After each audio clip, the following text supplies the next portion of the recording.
And welcome back to another episode of All Politics is Local, a production of the Greater Blackstone Valley Dems. I'm John Tehan, I'm your host of this show.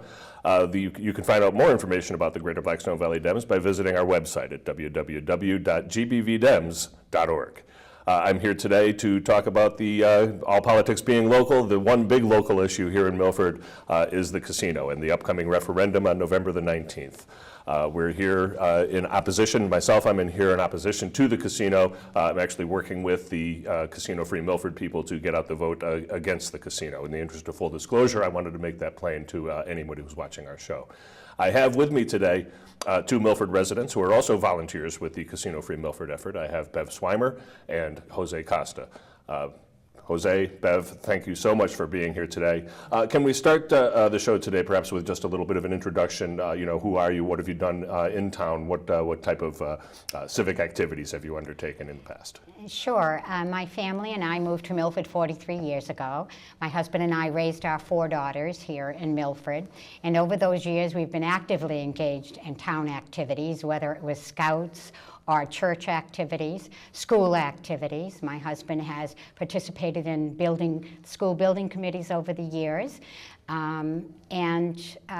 have really enjoyed our commitment to the community. I worked at the hospital for 40 years, and I'm really actively engaged in the casino-free effort for Milford. Terrific, thank you. And Jose?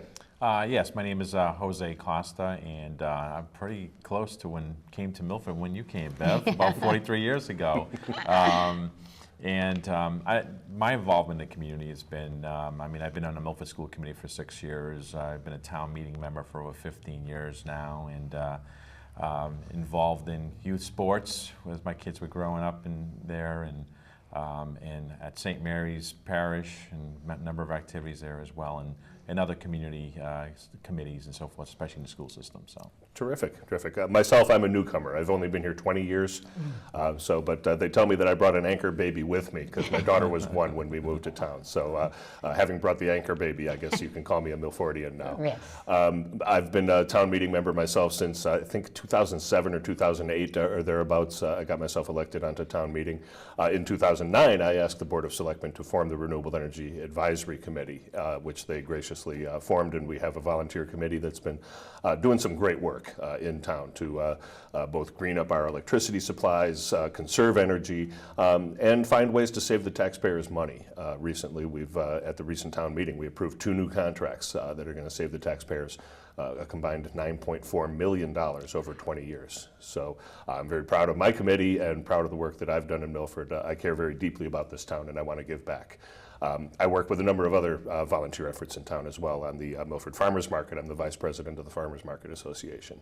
I also am a member of the Democratic Town Committee, and I work very hard to make sure that I give something back to this community. So today we're going to be talking about 2 things. The first half of the show we're going to spend talking about a report that I've gotten from the Institute for American Values. This report presents 31 evidence-based propositions on the casino culture in America, and we really picked and chose amongst those the ones that really resonate for what a casino would mean to Milford. And how it might negatively impact our town. So I wanted to talk a little bit about that. We're going to go through that report pretty much with a fine-tooth comb. We're going to read several of the actual points. There's several paragraphs for each point. We're going to read a few of those and discuss really their impacts to the town. About the report, I just wanted to read a little bit from the introduction of the report, and then we'll get into the first couple of points.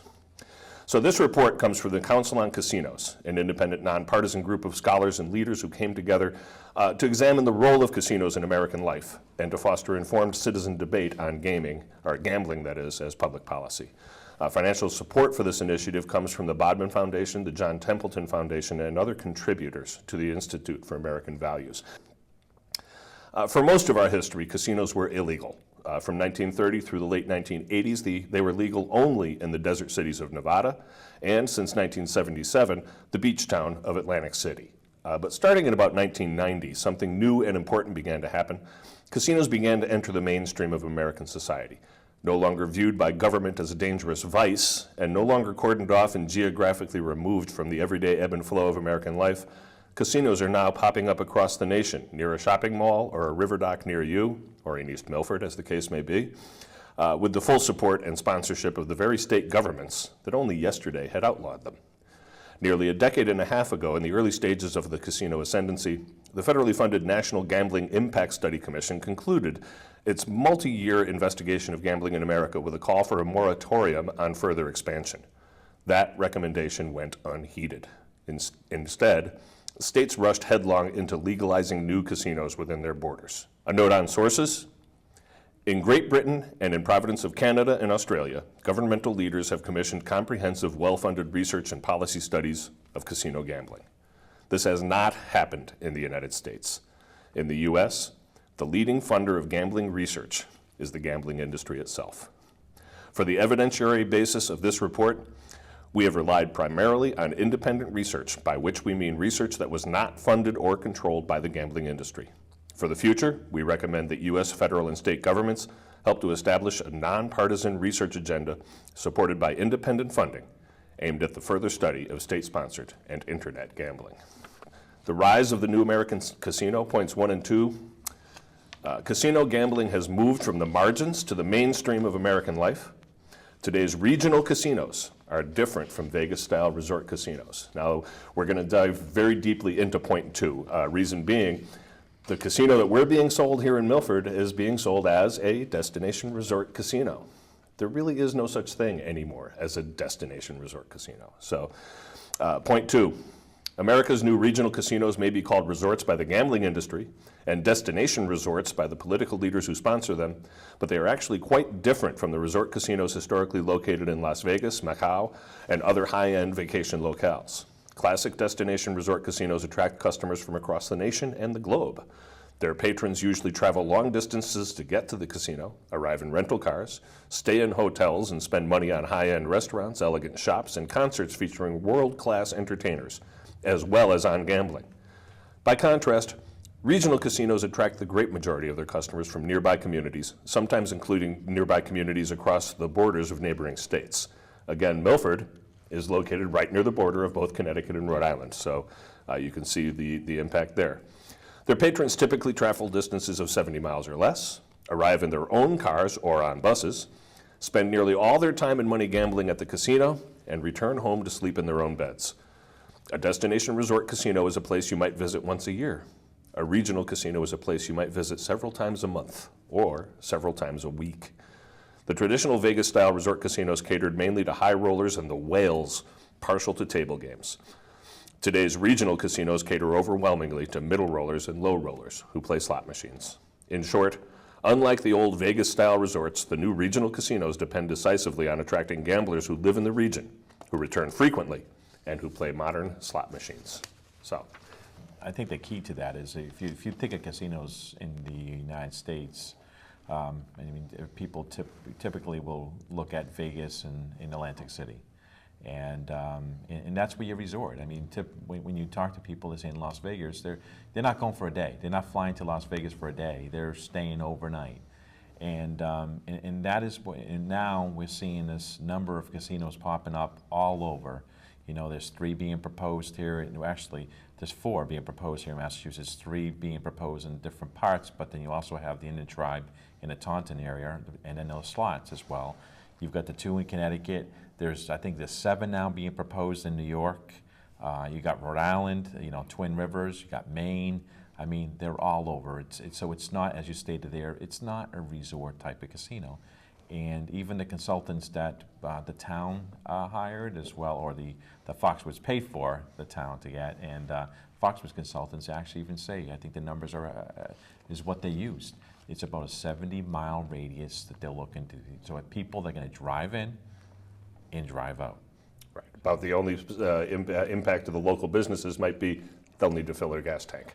Yeah. There's not going to be an awful lot of local business Self-contained. being It's all self-contained in there. Yep. Yeah. Eat and everything. So. Yeah. My concern about it being a regional casino is that it will be a very convenient place for entertainment for our local residents. And it has been proven that people who live within a 10-mile radius of a casino, that the problem with addiction gambling increases dramatically. I think the number was 2 times the average population. And so that then transfers into our community life and the well-being of our community, financially and otherwise. It does take a while for that effect to take place in a community, but eventually it will be seen and it will affect the very fabric of our family community. Absolutely. So I couldn't agree more.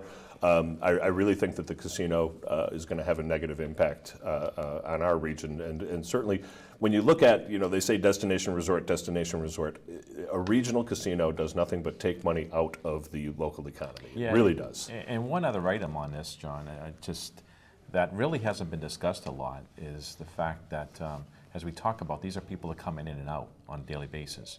Now, you most likely, they're building a hotel there. So you expect that the hotel, you're going to have people staying overnight. But I would assume that because of the closeness that people come in, that the majority of that hotel rooms are going to be used mostly on the weekends, when people are not working. So what do you do with those rooms during the week? Right. And we have a lot of a hotel space in this area for our businesses. We have a lot of, businesses in the area. And I know that, to me, it just seems logical. They're going to be competing with those hotels that we have to try, lowering them to get those business people to come and stay overnight during the week. And I think that's going to hurt us in the long run. Nobody's talking about that, but I think that's one area that I feel that we're probably going to see if it was to come. Sure. With the casino gambling structure being located at that venue, their whole reason of being is to get people in there. They want to get people into the casino. So they'll undercut hotel room prices. They'll undercut restaurant prices. They'll undercut hair salons, jewelers. They'll put in a whole host of businesses inside the casino that will compete directly with Main Street here in Milford, just in the interest of getting people in there. And they subsidize all of those businesses. Those businesses aren't there to turn a profit. Those businesses are there to lure people into the casino room, into the gambling room, and get them on the slots. Point 4 was a modern slot machine is a sophisticated computer engineered to create fast, continuous, and repeat betting. Many people still think of slot machines as the old mechanical one-armed bandit. Players used to sit at these machines with a bucket full of coins, put a coin in a slot, pull a mechanical lever to activate a spin of a single reel, and wait for images of cherries or sevens to appear on the console screen. And then they repeated the same motions again and again, waiting for a flood of nickels or quarters to pour out of the machine for a win. Modern slot machines are entirely different. They're programmed for fast, continuous, and repeat betting. Players insert plastic, not coins. They tap buttons or touch a screen rather than pull levers.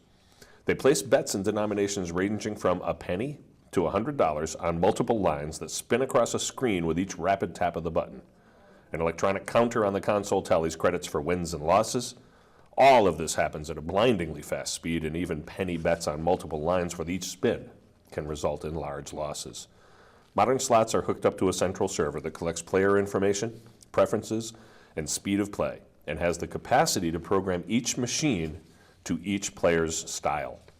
In short, the laws of pure chance or probability no longer dictate wins and losses. The modern slot experience is deliberately engineered to take in much more than it pays out. And point 7, modern slot machines are highly addictive because they get into people's heads as well as their wallets. That's that customization feature that they talked about at the end of point 4. They engineer the psychological experience of being in the zone, a trance-like state that numbs feeling and blots out time and space. For some heavy slot players, the goal is not winning money, it's staying in the zone. To maintain this intensely desirable state, players prolong their time on the machine until they run out of money, a phenomenon that people in the industry call playing till extinction. So that's pretty frightening stuff right there. Your thoughts? Well, I think, slot machines are historically thought of as benign entertainment. But clearly with the new slot machine that has come into play, it's a much more sophisticated machine. And I think that is, it's no longer someone going to the casino with their bucket of change, and when they emptied that bucket, it was all over and they went home. When you're talking about being able to use plastic and you're being served cold drinks of whatever capacity throughout the day, you're enticed to sit there longer and longer. And if you sit there longer, the more money you lose. Yes, you have those moments where you have some rewards. That's what keeps you there. But at the end of the day, in most instances, you've lost more than you've gained. How else would the casino stay in business? Right, and you know what you talk about there with the, you want to sit at the machine for all that time. They actually have, of course, an industry metric for that. That's called time on machine. You know, what is this machine doing for me? How much time on machine? What's the average time on machine? They make them very comfortable. Right. They make people want to stay there. I think if they could install a toilet in them, they would. Right. I think it's really frightening to think that someone is actually studying you while you are playing this game, your patterns, to try and kind of customize the wins and losses according to how you're playing. Right. That's pretty frightening to It me. really is. Yeah. But that's the world we live in today. Yes. I mean, if you think about it, everything that we do, when you go shopping, when you go shopping at Macy's or anything like that, they're trying to see your buying patterns. If you go That's true. online and doing it, Yeah. you know, if you go to Amazon and you go online, they're trying to, you go buy something, next time you come to Amazon, they have something similar to what you just bought. Sure. And casino's gonna be no different. No They're different. trying to figure out what your preferences are and Right. trying to create it. Right. Go do a Google search and then go visit your favorite website. What kind of ads are you going to see on your favorite Ex- website? Exactly. So, you know, today I'm going to be referring to an article. I've read this article so many times. It's a great article from the New York Times from March 14, 2012, and it's called "Foxwoods is Fighting for Its Life."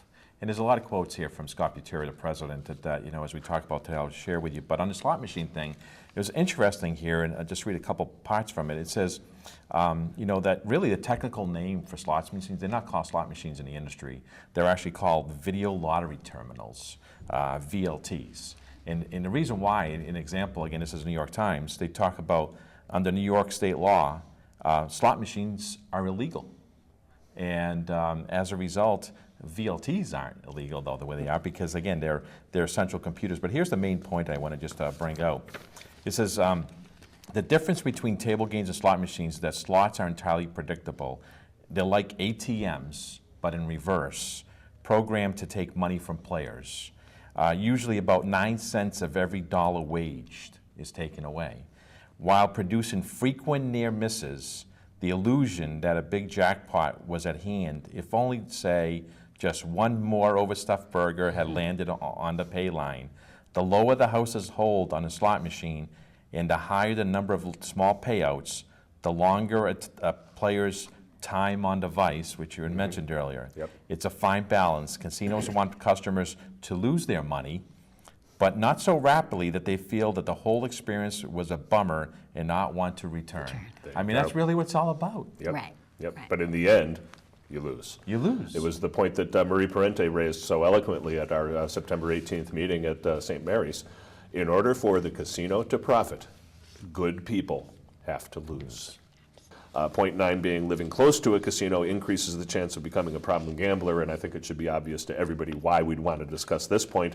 We're all going to be living close to a casino if this one comes true. So, numerous studies show that living close to a casino is a key factor in more frequent gambling. More frequent gambling increases the risk of serious problem gambling. A large-scale study in 2004 found that people who live within 10 miles of a casino have twice the rate of pathological and problem gambling as those who do not.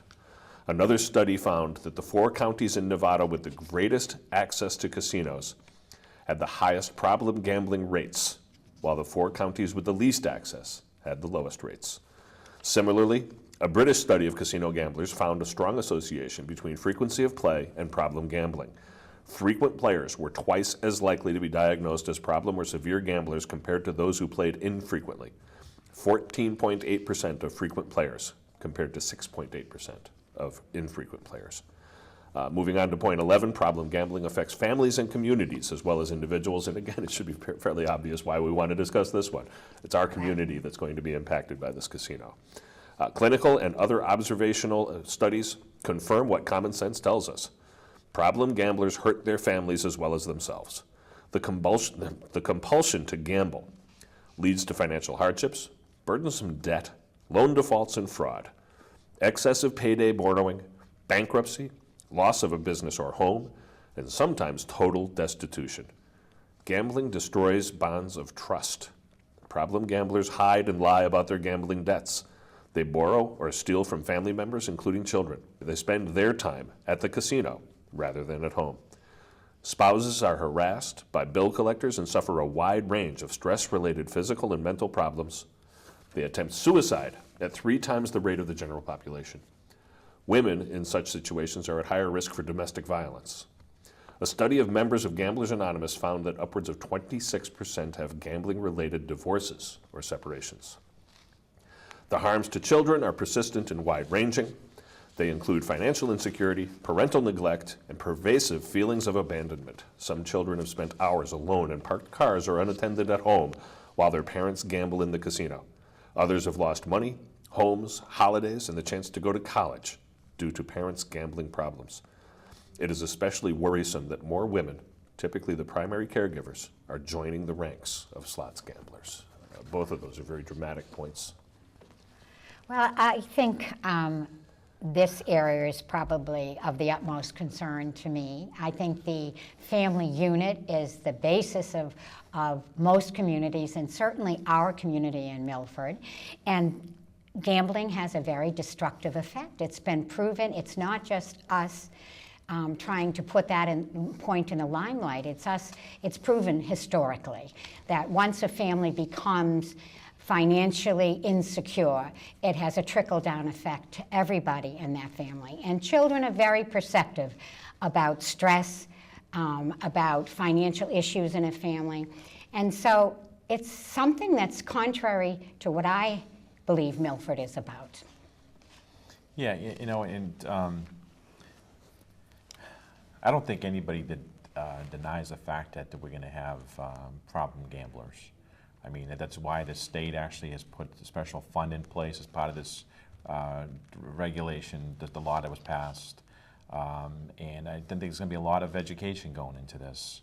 So we talked earlier about the local casino and where they're coming from. They're coming from local community, right? So no doubt, as you read there earlier, that a large portion is going to come from our area that can be in this. And it's an addiction. It's no alcohol addiction, drug addiction. It's just another form of addiction. And everything you talked about, the impact on the family, the divorce rates, you know, the children suffer, and that's an impact. So these are going to be people that are going to be living around us. Some of them could be our friends that we deal with.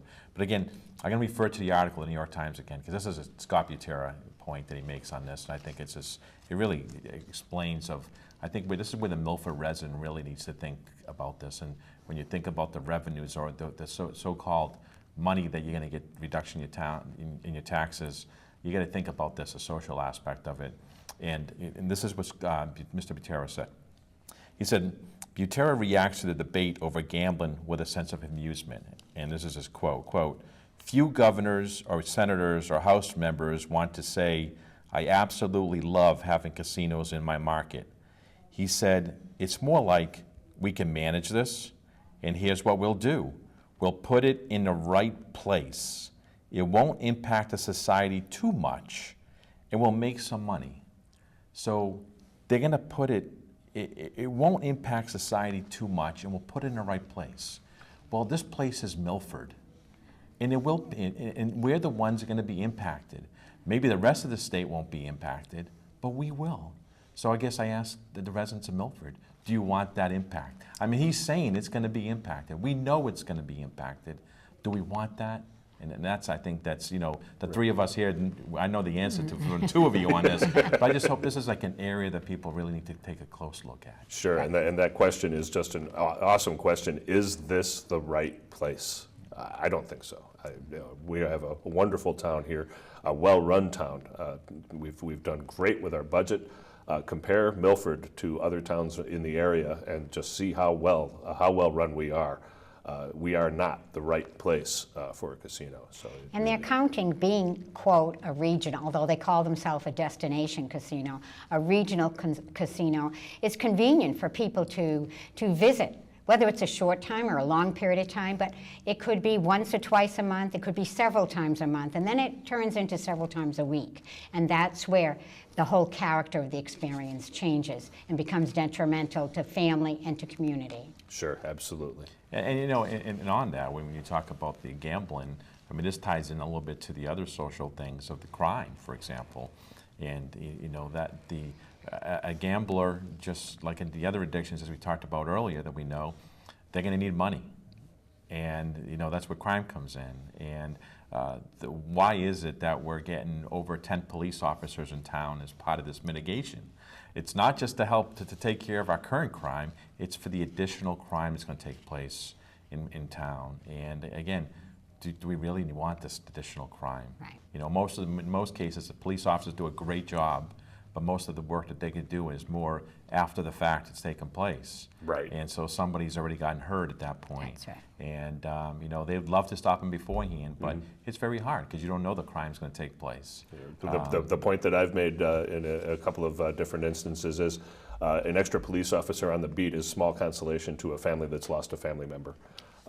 You know, because by the time that police officer comes to help out, that person has already been hit by the drunk driver or whatever else has happened. Right. So, you know, those are the, like you say, it's mitigation of a problem that we wouldn't have if we didn't have a casino. So why do we need it? Right, and that's what all this funding is about, is mitigation, to lessen the effect of the problems that the casino is going to bring to us.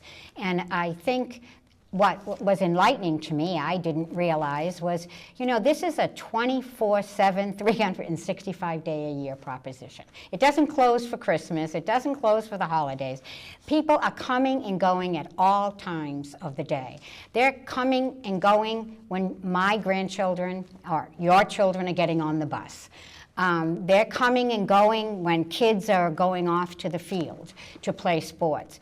There is no guarantee of the safety. They say they're going to travel down 495. There's going to be a lot of local traffic. It's trying to attract local clients and personnel to come into the casino. So I think that explanation that everybody's going to be, 90% is going to go down 495 isn't comforting to someone whose children are out playing. Well, that whole thing about 90% of our traffic will go through 495. Right. That's just flies in the face of logic. Right. I can't see how someone from Uxbridge is going to drive 146 north to the Mass Pike and take the Pike over to 495 and pay a toll when they could just come out Route 16. I just don't see that being any kind of a logical. And 10% of 7 million cars is still a lot of traffic on our local roads. It sure is. And another point, you know, they say it's only going to be on 495. Well, here in Milford, 495 is a local road. I'm sorry, I use that road constantly. If I'm over on the Medway side of town, I live on the other side of town, I'll get on at exit 19 and I'll get back off at exit 20. What kind of a nightmare am I going to face if I try to do that? It's great because I'm able to drive 60 miles an hour. I avoid several traffic lights that way. It's a great way to just cut across town and get home. Right. But I won't be able to do that anymore once the casino comes to town because it's just going to be a nightmare trying to get through that area. Right. And the traffic backlog is not going to be just at exit 18. It's going to be where this connector is now. Absolutely. And you can speak to that, Jose. Yeah, well, I mean, on the traffic, you know, if you diving into the traffic part of it, it's, you know, this is one area I do travel a lot, and that's the convenient part of being in town where I am as well. You're, you know, Boston, Providence, Hartford, and I can get around 45, but you know, with the casino right now, the Mass DOT has already done estimates of, and I mean, these are actual numbers of what on a Friday afternoon, which is the busiest coming home, of at the 90 interchange on 45, there's over 5,000 cars there, like in an hour aspect. And the casino is going to be putting about 1,000 more, 20% more. Point 12. This is a truly scary one. Young people are viewed as the future of casino gambling. So. The report states a recent American Gaming Association, notice how they call themselves Gaming Association. It's not gambling, it's gaming to them. A recent American Gaming Association survey of casino visitors aged 21 to 35 found that young people had the highest rate of casino visitation and the greatest level of acceptance of casino gambling among all casino visitors. Nearly 4 out of 10, 39%, had gone to a casino in the past year. And 9 out of 10 agreed that casino gambling was acceptable for themselves and others. Machine gambling was ranked as the most popular game among young adults. Frank Fahrenkopf of the American Gaming Association highlighted this news in a 2013 industry report stating that young people are the very people with whom the future of our business lies. That future is not far off. More than any earlier generation, today's young people are technologically primed for gambling. From an early age, kids learn to play games by tapping buttons and tracking images on screens. They spend their money with a swipe of a debit card. They play video games. They live on social media. For these reasons, young people are a soft target for internet gambling, the next frontier for legalized gambling. The first U.S. national survey of gambling among adolescents and young adults found that gambling among youth is widespread. It estimates that 750,000 young people aged 14 to 21 are already problem gamblers. That's scary. That's very frightening. And I think, although we as parents and grandparents think we can protect our children and grandchildren from all of that, the reality is the culture of the town will change. And being immersed in a culture of gambling and them thinking that that's a good way to get some quick money. I don't think anybody would want their children and grandchildren to grow up in that kind of environment. What has served us well over the years is a community that has planned well, worked hard, and realized that they protected their community through their efforts, not through fast-found money. And I certainly wouldn't want my grandchildren to think that they could go to the casino and win and be happy, because that isn't the reality of it all.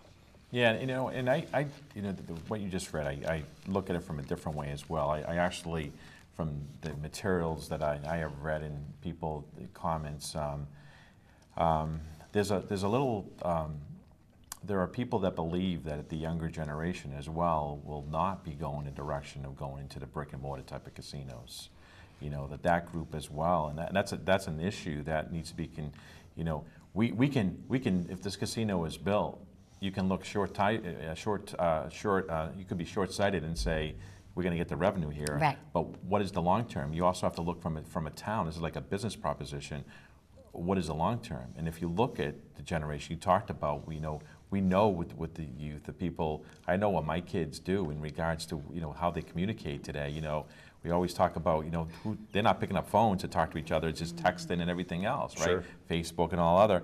And one of the things that I read here is the fact that there is, from the youth movement, what you have is that you have millions. Here's Michael Meska. He's a veteran casino marketing consultant in Los Angeles, and he spoke at the, I think it's the American Gaming Association's conference, and he says millions of young Americans who like to gamble are playing online poker hosted in offshore sites.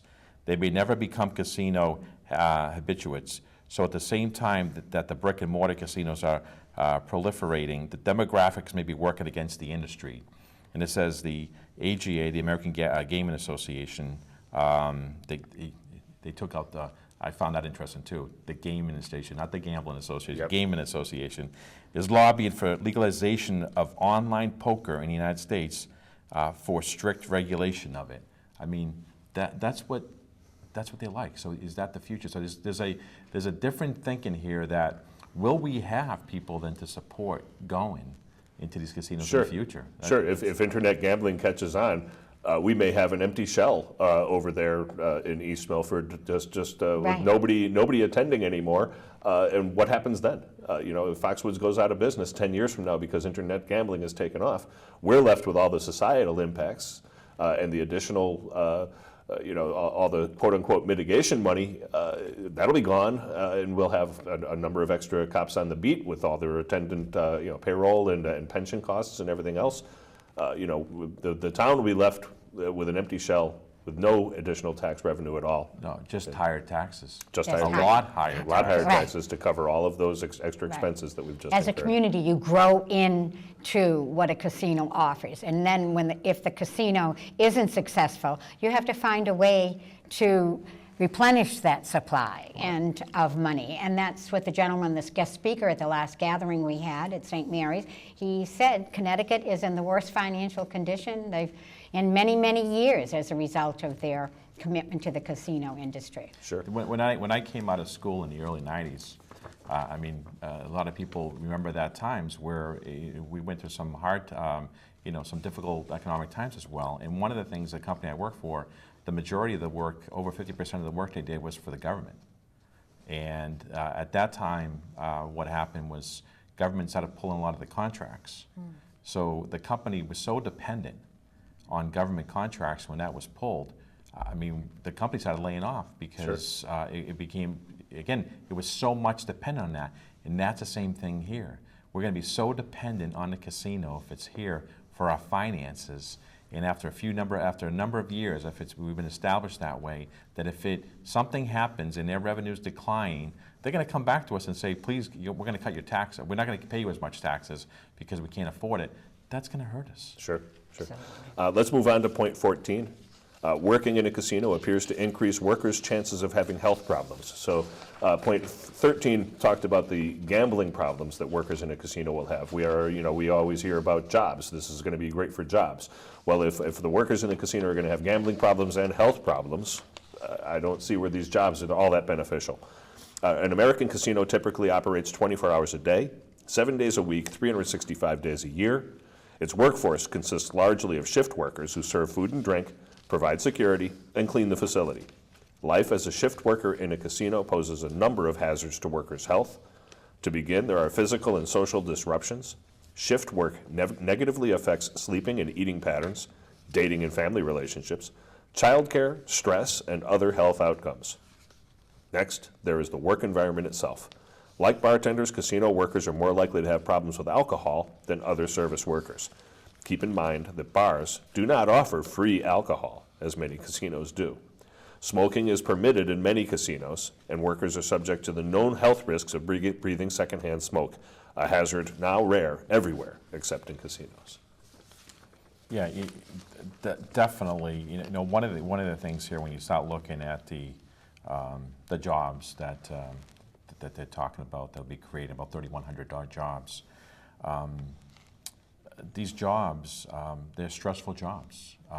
They're low paying, and that's one of the areas I kind of have a problem with the way it's been characterized out there about these jobs like $50,000 jobs. If you actually look at the consultant's report that was done on this, basically 1,600 of those jobs pay less than $20,000 if you do not include the tips. Okay. What they do is they add the tips and they say now that brings them up to closer to the $30,000 or $35,000. But as we all know, you can get some tips today. You might not get some tips tomorrow. And depending on how many people you have there and all that. And then in the other like 900 other jobs are less than $30,000. So there you got about 2,500 jobs are less than $30,000. Mm-hmm. And when that level of pay, that low, with the stress of the shifts you talked about and all that, it's going to put a lot of stress on families. It's not well-paying jobs. So I can see that this will be a big issue. I think that the job promotion by Foxwoods has been a little bit misleading in terms of they just had a job fair. Well, anybody that needs a job is going to have to wait quite a while before that opportunity comes forth. The other thing is construction jobs are limited in terms of time. Once it's done, those jobs are done. The other thing is that the jobs that people will be taking aren't jobs that will build their future. And I think that we have to really, wouldn't it be better for us to be investing in business where we be grooming our young adults for a future that they could provide for themselves? Sure. And we look at the number of unemployed people here in Milford. What is it, something like on the order of 700 to 900 people? About 900. About 900 6%, unemployed. Yeah. Sure. So the casino, when somebody goes and applies for a job, they're going to be doing a credit check on those people. A couple of late payments, you're not getting a casino job. So I really just don't see the benefit of this. And I think, Jose, you had actually done the 50-mile radius, Right. which is, that's where people can be hired, right, within a Right. 50-mile radius. Within a 50-mile radius of Town Hall, how close is it to Foxwoods, Connecticut? to the actual address of the headquarters is 51.3 miles. Oh, so there you go. So I Right. mean, so probably half of the employees of Foxwoods are actually eligible, and I think that's what they're saying right now, that they're going to be bringing some of them up here, just more for training as well. But I Right. think what you're going to see, you're going to see some of them moving up here as well. Right. Sure, sure. Right. And I think it's clear that management positions are not going to come from locally. Correct. They're going to draw from their own community for management positions and higher paying jobs. If they're not, their best effort, 50-mile radius is pretty extreme, if you ask me. Most people think local jobs are local, Right. Milford and surrounding communities, but that couldn't be further from the truth. Absolutely. We're, in the interest of time, we're going to move on to point 18. Once we're done discussing this, then I do want to spend some time talking about the host community agreement. So the points 15 through 18 of this study, and I really recommend that all of our viewers go out to AmericanValues.org and download this study and take a good look at it prior to voting on the 19th. And I want to expand on point 18 because this is very near and dear to my heart, and I'm sure it's near and dear to yours. A recently released study by the National Association of Realtors says the impact of a prospective casino on the local housing market is unambiguously negative. The research conducted for realtors in Western Massachusetts, where a new regional casino is slated for construction, found that homeowners in the host community would experience from $1,650 to $3,300 in lost value. The study's economists estimate that there will also be 125 additional home foreclosures each year, representing $5 million in lost home values. And as you know, when a home gets foreclosed on in your neighborhood, that home sits vacant and it drags down property values for everybody in that neighborhood. So it's just a real disaster facing us here on home values. People talk about, I'm going to get so much money off my taxes.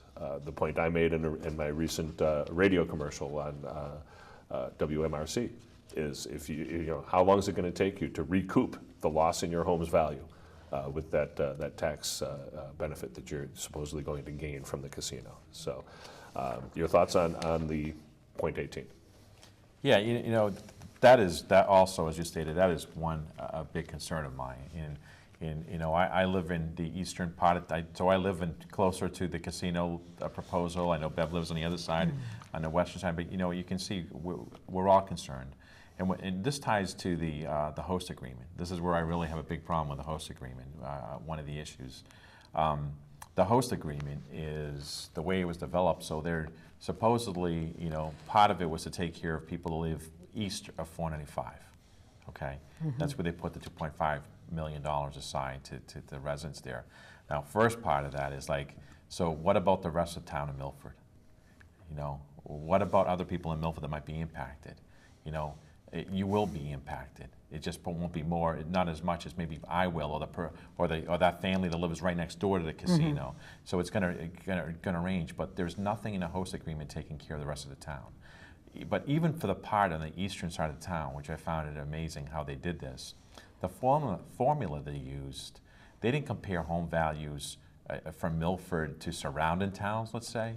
So if Bellingham goes up by 10% and Milford only goes up by 3%, we're going to pick up that 7% also difference here from Bellingham, or if that's the average in surrounding town. They're comparing it within the own town of Milford. So if they impact all property values across the town, that 2.5 million is really not going to be a true number for the loss to that resident. To the community.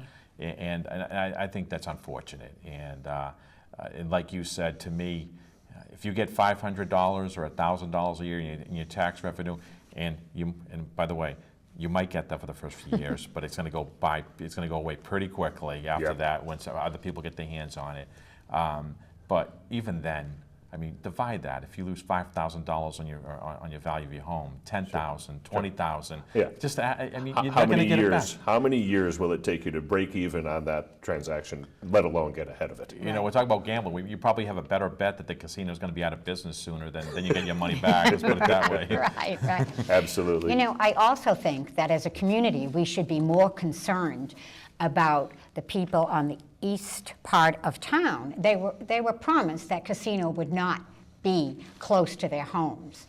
And that's just another broken promise that they were not called to task on. you know. Yep. So as it affects everyone in the community, that was a very unfair thing to do to them and to their futures. I sat next to a man who's retired. His whole retirement is tied up in his home. He's very concerned about the casino being 600 feet away from his front door. Absolutely. And I think, you know, the leaders of our town certainly owe it to everybody in the town, not just to certain sections, but to everyone to look out for their future. And that was a big disappointment to a lot of people. Absolutely, it was. So we have about 15 minutes left. I had hoped that we could only spend a half hour on this report, but being as comprehensive as it is, we certainly did spend some time dissecting it, and I want to thank you both so much for your thoughts. It's really wonderful. And I really do urge our listeners today, our viewers today, get out to AmericanValues.org and download this report. Take a good look at it. Read it, understand it, and make an informed decision when it comes to the referendum. Let's turn now to the host community agreement, and I want to thank the town crier for their awesome coverage of Yeah, this they did a this whole great debate in job. town. Yesterday's issue of the town crier hit my mailbox, and it's got the entire host community agreement printed in it on pages, pages 9 and 10. Has got the entire host community agreement, or is it 9 and 10? No, I'm sorry, it's 8 and 9, my mistake. So let's turn to the host community agreement a little bit. Jose, what are your thoughts on some of the aspects of the agreement that we have? Well, again, I'm actually a little bit, as I said earlier, I'm a little bit disappointed how the agreement was, the final agreement.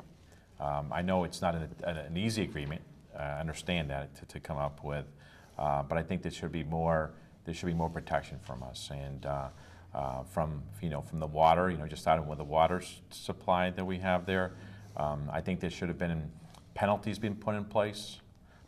Therefore, if numbers couldn't be met by if we exceeded certain numbers, there should be penalties to the casino. There isn't.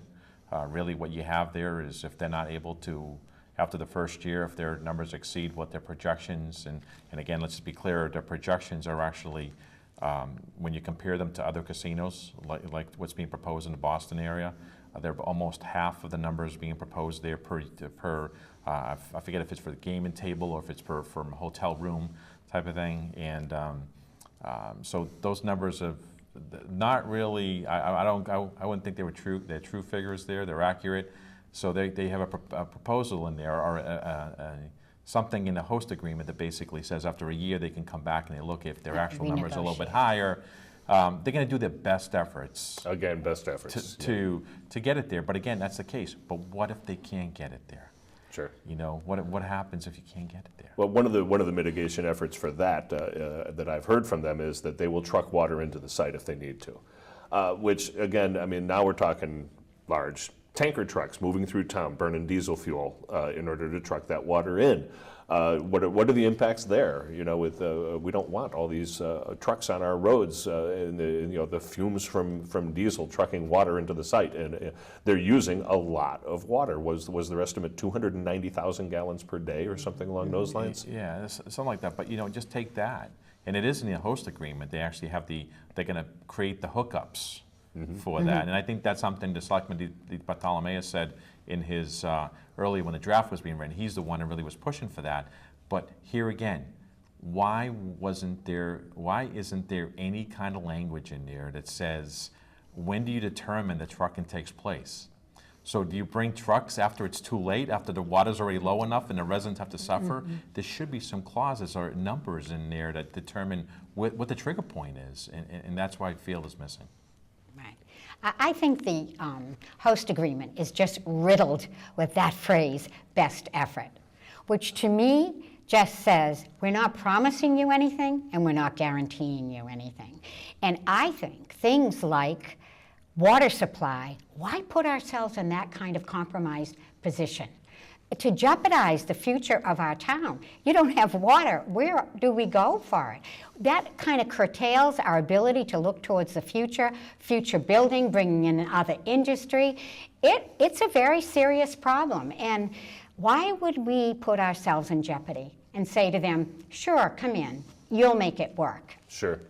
Let's take a look at some of the numbers that we have here in the host community agreement.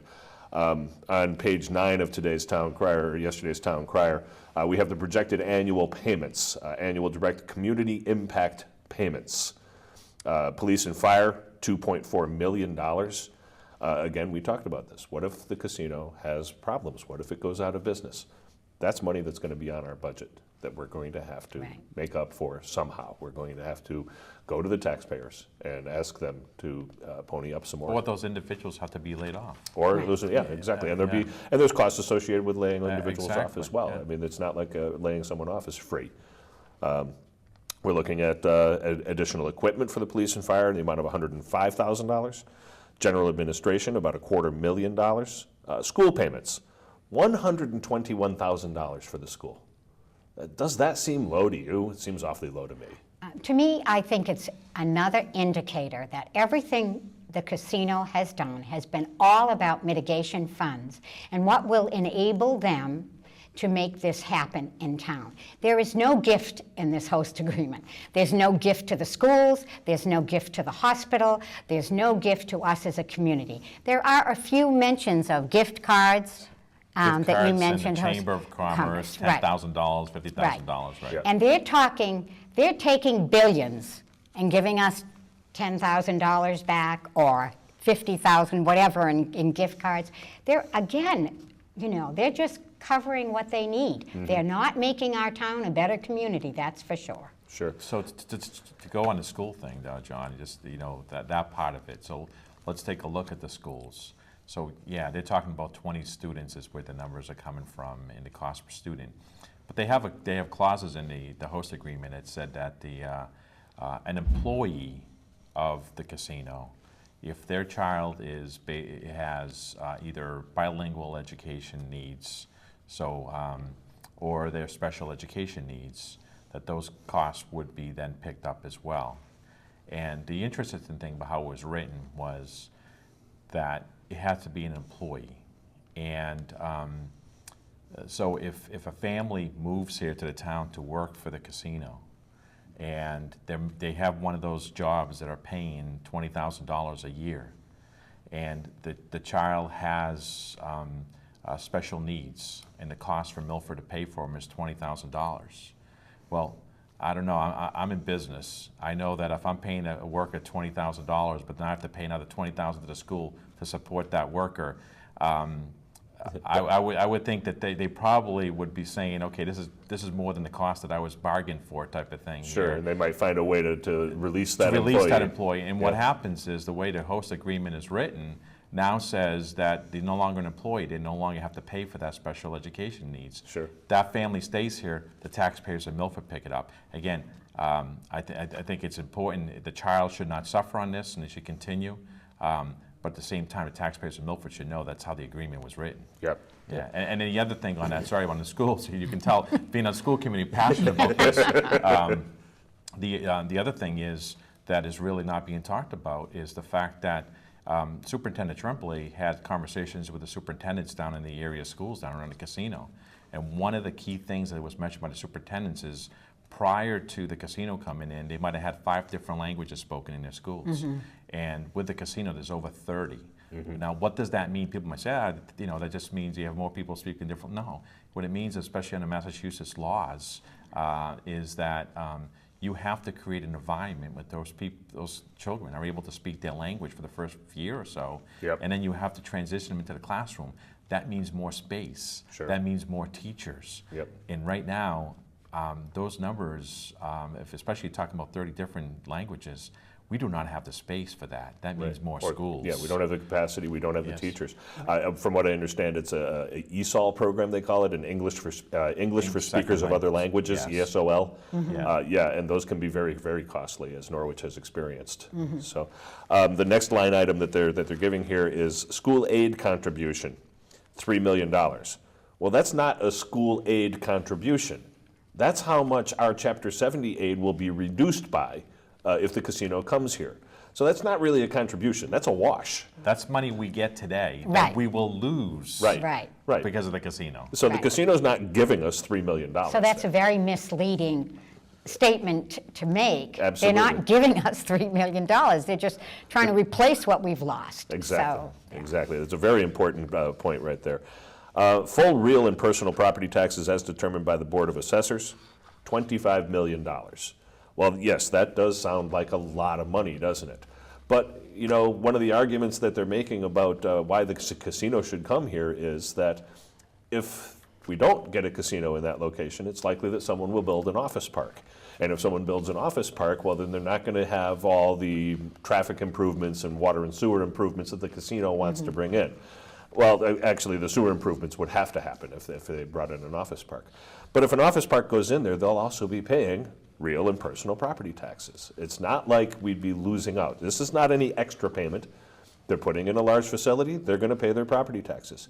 Anybody that puts in a large facility in that area is going to pay property taxes. Absolutely. Right. And in that, you know, and for the thing about this that people need to understand as well is 25 million is really is the real amount. So when you hear 34 million, 31 million, it's really 25 is the amount that, and it's not 25 million, it's also going to go into our reduction of our property taxes. Our selectmen are already told us, you're not going to see that 25 million. It's going to be less than that. And, you know, and that's why I'm using numbers of 500 to 1,000. I used them earlier. That's where it's going to be more like that people are going to see per year on average. There's a lot of people looking at that number, hoping to get a portion of that sum. So it's unrealistic to think that your tax bill is going to go down $2,000 or $3,000. It just doesn't seem to be a realistic Sure, expectation. and we've heard that $3,000 Yes, number we bandied have. about by Yes. Foxwoods.